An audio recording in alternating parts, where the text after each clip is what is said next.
안녕하세요.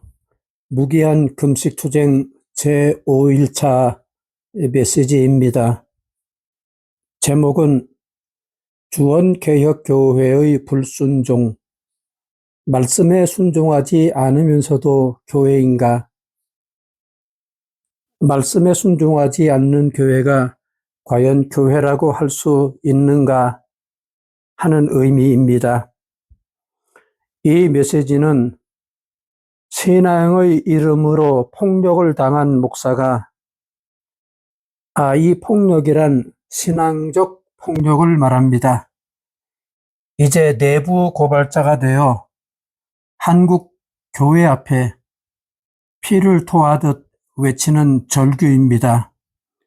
먼저 마태복음 5장 23절로 24절을 보겠습니다. 그러므로 예물을 제단에 드리다가 거기서 네 형제에게 원망 들을 만한 일이 있는 줄 생각나거든 예물을 제단 앞에 두고 먼저 가서 형제와 화목하고 그 후에 와서 예물을 드리라. 교회는 저에게 원망할 수밖에 없는 무자비한 신앙적 폭압을 가했습니다. 저는 지금 그 부당한 불법을 바로잡아 사과하라고 요구하고 있는 중입니다. 교회란 예수 그리스도님의 지상적 임재 방식이기 때문에 그러한 교회로서의 영광을 주장한다면 교회로서 자행한 불법에 대하여 그리하여 20년 동안 이 땅에 개혁교회를 세워온 목사를 하루아침에 내쫓았던 폭력에 대하여 마땅히 사과하고 또 사과해야 할 것입니다. 오늘은 그동안은 4번의 메시지를 통해서 저의 입장만을 전하게 된 것이 다소 송구스러워서 과연 교회란 무엇인가에 대한 누구라도 다 알고 있을 법하지만 의외로 제대로 알지 못하는 그런 측면에 대해서 이야기해 보려고 합니다. 본래 교회는 건물이 아닌 믿는 사람들의 공동체라는 것은 주지의 사실입니다. 오늘날 한국에는 성전이라는 건물 중심의 교회가 널리 퍼져 있지만 종교개혁의 교회관에 비추어 볼 때 성전 건축을 중심으로 하는 교회는 결코 교회의 본질이라고 할 수 없습니다. 종교개혁기의 타락한 로마 가톨릭 교회처럼 성당, 성전 같은 건물을 교회의 중심으로 삼을 경우 이미 그 자체로서 성경의 교회관으로부터 멀리 벗어나 타락해 버린 것입니다. 본론으로 들어가서 한국에서 대부분의 교회는 장로교회인데 장로교인들은 자신들의 신학적 조상을 스위스에서 일어난 종교개혁 운동에서 찾습니다. 당시 새롭게 출범하고 있었던 신교의 지도자들은 당대의 로마 가톨릭 교회의 신앙 고백과 교회적 악습들을 비판하면서 자신들이 성경을 올바르게 해석한 데 따른 참된 기독교 신앙을 고백하기 시작했습니다.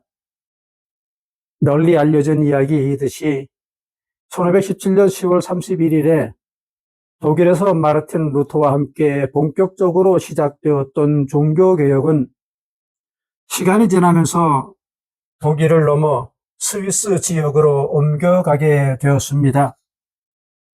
그러한 중에 스위스에서는 비록 로마 가톨릭 교회의 비판적인 면에서는 같은 입장이었지만 루터의 신학적 사상에 전체적으로는 동의할 수 없었던 그런 신학자들이 생겨나게 되었는데 이들이 이후 개혁자들로 알려지게 됩니다. 루터를 따르는 교회는 예배의식과 성례에 대한 교리에서 여전히 어느 정도 로마 가톨릭 교회의 주장에 머물러 있는 편이었지만 스위스 제네바의 존 칼빈을 따르는 교회들은 성경적으로 정확한 가르침만을 따르고자 했습니다. 당시 루터는 성경이 반대하지 않는 것은 받아들인다 하는 입장이었지만 칼빈의 경우 성경이 찬성하지 않는 것은 받아들이지 않는다 하는 입장이었습니다.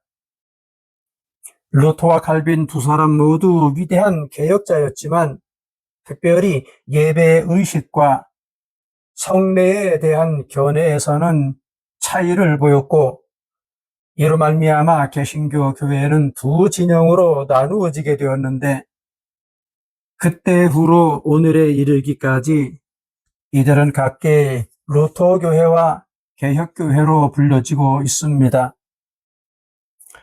그런데 스위스에서의 개혁교회 진영은 다시 크게 개혁교회와 장로교회로 구분되어지게 됩니다. 물론 이 두 교회는 이름을 달리하고 있을 뿐이지 사실은 같은 부분들이 상당히 많은 형제 교회입니다. 칼빈의 주도적인 해석에 따른 신앙 교리와 교회 생활의 전통을 따르는 진영에 대해 일반적으로 개혁교회라고 부릅니다. 국가적 차원에서는 칼빈에게서 배운 사람들이 고국으로 돌아가서 세운 프랑스 개혁교회가 최초로 출발하게 되었습니다. 이때가 1559년입니다.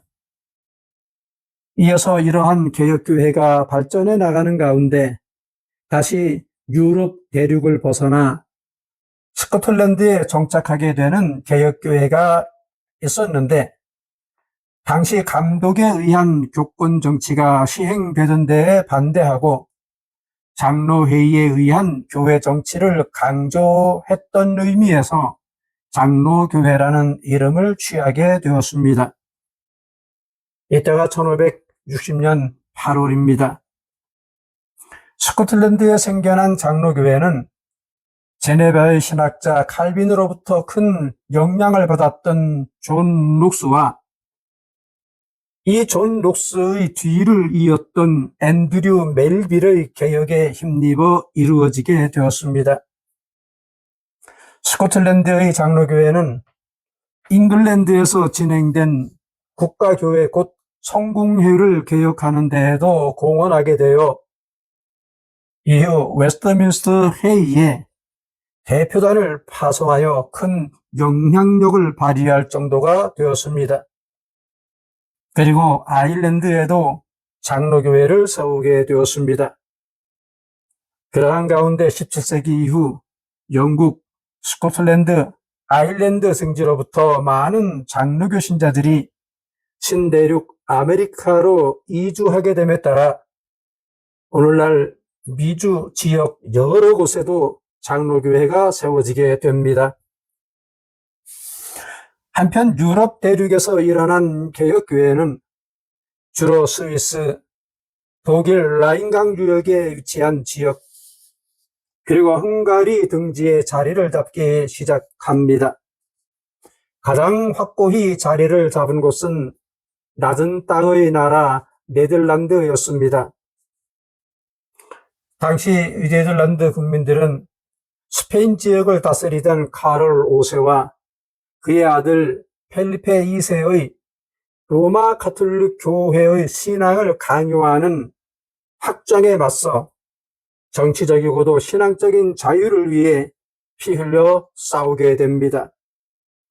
숱한 피를 흘린 끝에 마침내 개혁신앙을 쟁취하는 쾌거를 누리게 됩니다.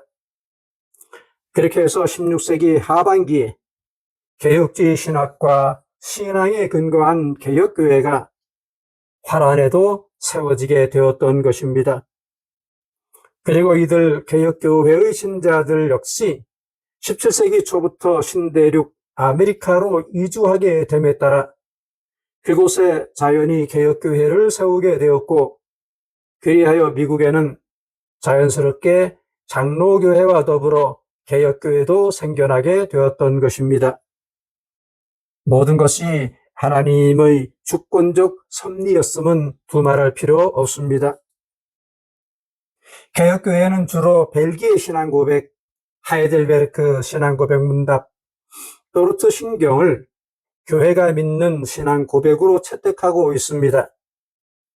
반면 장로교회는 주로 웨스트민스터 신앙고백과 웨스트민스터 대신앙고백 문답 및 웨스트민스터 소신앙고백 문답을 자기네 교회가 믿는 신앙고백으로 채택하고 있습니다. 여기서 신앙고백 문답이란 우리가 흔히 교리문답이라고 알고 있는 것을 가리킵니다. 최근 들어 한국에서도 유럽 개혁교회에 대한 관심이 급증되는 경향이고, 그에 따라 아직 장로교회와 비교하면 거의 극소수에 불과하지만 여하튼 이제 한국 땅에도 개혁교회가 세워지고 있는 것입니다. 그러할 때 본래의 신학사상이 개혁교회의 그것과 같다는 데 근거하여 개혁장로교회라는 이름을 사용하는 교단이 생겼는데, 이는 한국 장로교회가 본래의 개혁신앙의 정체성을 회복하려는 움직임으로 볼 수 있기 때문에 매우 고무적이라 아니할 수 없습니다. 이렇게 장로교회와 개혁교회 양측의 교회는 사실상 신앙고백과 교회 정치면에서 본질적으로 같은 기반에 서 있습니다. 하지만 지난 수백 년 동안 각기 다른 역사적인 배경과 환경 가운데서 발전해 왔기 때문에 원리를 지키고 적용해가는 실천신앙의 측면에서는 각기 고유의 차이를 보이고는 있습니다. 그런데 한국에서의 장로교회는 일부 교회의 경우 대체적으로 정통 개혁신앙에서 많이 벗어나 있는 편으로 물질주의적인 경향이랄까, 그러한 잘못된 신앙관으로 인해 본래의 개혁된 교회로서의 장로교회의 모습을 잃어버리고 오늘날 흔히 보듯이 성전이라고 하는 건물 중심의 교회가 되어버린 경우도 적지 않습니다. 또한 이신층이라고 하는 종교개혁의 위대한 진리가 간단신앙주의로 변질됨에 따라 본래의 의미를 잃어버리고 거의 사이비 기독교 종교단체로 전락한 경우들도 적지는 않습니다. 그러므로 우리는 교회가 무엇인지 잘 배워서 우리의 신앙이 행여라도 헛된 신앙생활이 되지 않도록 조심해야 하는 것입니다. 한국의 개혁교회가 세워지던 것은 대략 2000년도쯤부터였습니다. 저는 2003년 말경부터 당시로서는 상당히 생소한 바로 이 개혁교회를 이루어 나가기 시작했던 것입니다. 그리고 20년이 지난 어느 날 그렇게 생명을 걸고 세워나온 교회로부터 터무니없게도 축출을 당하는 어이없는 일을 겪게 됩니다. 이것이 제가 목숨을 건 금식 투쟁을 통해서 명예를 회복하고자 하는 지금 이 일을 시작할 수밖에 없게 된 이유였습니다. 마태복음 17장 21절로 23절을 보면 나더러 주여 주여 하는 자마다 천국에 다 들어갈 것이 아니요 다만 하늘에 계신 내 아버지의 뜻대로 행하는 자라야 들어가리라. 그날에 많은 사람이 나더러 이르되 주여 주여 우리가 주의 이름으로 선지자 노릇하며 주의 이름으로 귀신을 쫓아내며 주의 이름으로 많은 권능을 행치 아니하였나이까 하리니 그때에 내가 저희에게 밝히 말하되 내가 너희를 도무지 알지 못하니 불법을 행하는 자들아 내게서 떠나가라 하리라. 여기서 불법을 행하는 자들아 라고 하신 말씀이 놀랍습니다. 교회는 불법을 행해서는 안 됩니다. 예수님 당시 유대교가 행한 그 숱한 불법들을 보십시오. 그럼에도 불구하고 그들은 하나님을 가장 잘 섬기는 민족이라고 자랑하며 떠들고 다녔습니다. 오늘날 우리의 모습은 어떻습니까? 멀리 갈 것도 없이 제가 바로 그 개혁교회로부터 어처구니 없는 불법을 당한 것입니다. 다음에 계속 이어가겠습니다.